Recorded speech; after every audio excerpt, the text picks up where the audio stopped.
E pra të nderuar miqtë e mi, në këtë minutazh do t'ja kushtojmë aktores së njohur Ema Andrea, e cila humbi vllaun e saj, gazetarin e nderuar.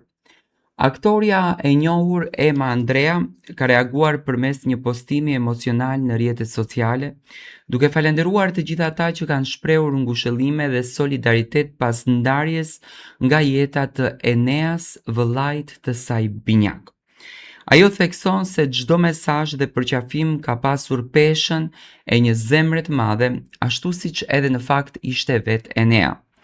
Në mesazhin e saj, Ema Andrea shpreh mirënjohjen për mbështetjen e vazhdueshme të publikut, duke nënvizuar se solidariteti i treguar ka qenë një burim force për familjen në këtë moment të vështirë.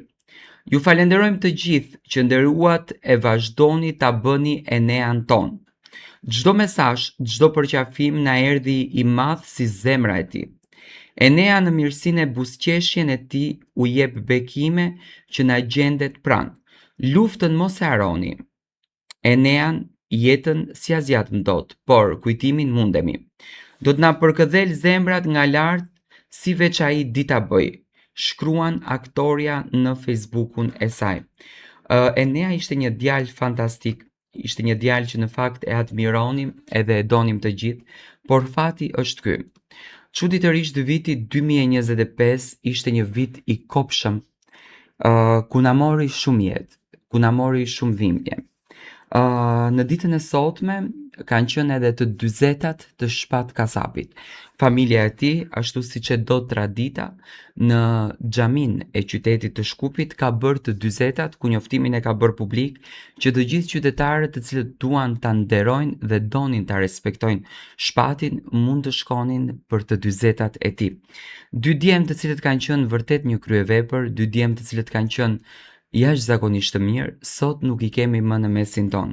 Në fakt dua të falenderoj dy familjet për kulturën e treguar, për forcën e madhe dhe për besimin në Zot, që ne duhet i falenderojmë Zotit edhe në momentin kur Zoti ne na e merr, jo vetëm në momentin kur Zoti na e jep, sepse ne gëzohemi kur ne Zoti na jep fëmijët, kur ne Zoti na jep vllaun, motrën, rrethin, por ne duhet i falenderojmë Zotit edhe kur Zoti atë neve na e merr.